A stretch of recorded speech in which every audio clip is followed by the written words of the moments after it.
Now, honorable members, all those who have given name in time, they have spoken, but I have three more requests which are received after commencement of the discussion, but they are from our sisters. So I am, with your permission, I am allowing them also.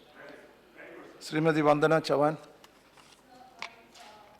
To support this maternity benefit amendment bill, which seeks to amend the 1961 Act.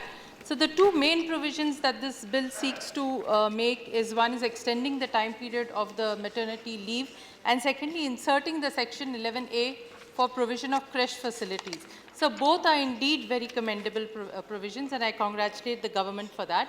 But I would like to make certain only two points on this. One is, while extending the period, it has been very categorically written that in case of women who have less than 2 surviving children, only then this provision of extension is allowed.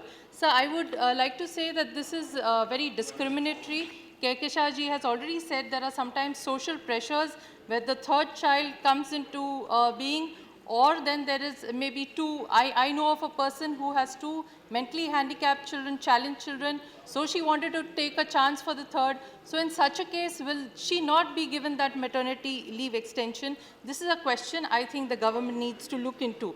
Secondly, sir, the third child normally comes at a later age, and there is research which has gone in that a lady is there are life-threatening conditions characterized by high blood pressure and gestational diabetes. So this is again another point that involves the health of women, and therefore it must be looked into.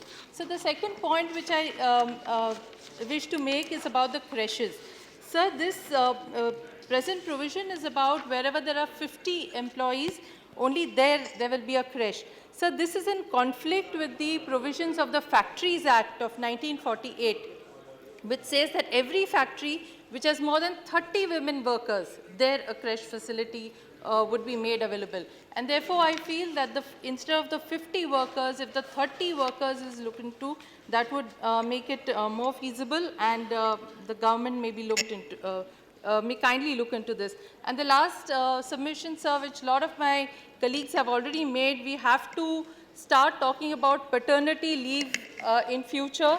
According to the International Labour Organization report 2014, sir, nearly 78 countries in the world provide paternity leave, and 70 out of the 78 countries have paid paternity leave. If I have to cite some examples, Singapore is one, Philippines, UK, Norway, Sweden, Iceland, Kenya. Japan gives unpaid leave for each parent for up to 1 year. South Korea. So these are the kind of provisions which have been made. Budyani ji just mentioned that महिलाओं को अपना मंगलसूत्र छुपा के आना पड़ता है. It's a fact, sir. If somebody is to be given a job, and if the employer realizes that this woman may be going out for a leave, probably there would be gender bias. So if a man also can claim paternity leave, just not maybe as much as a woman, but he is entitled to paternity leave, maybe that gender bias also would. Thank you, sir, for giving me. Yeah, thank you very much. Srimati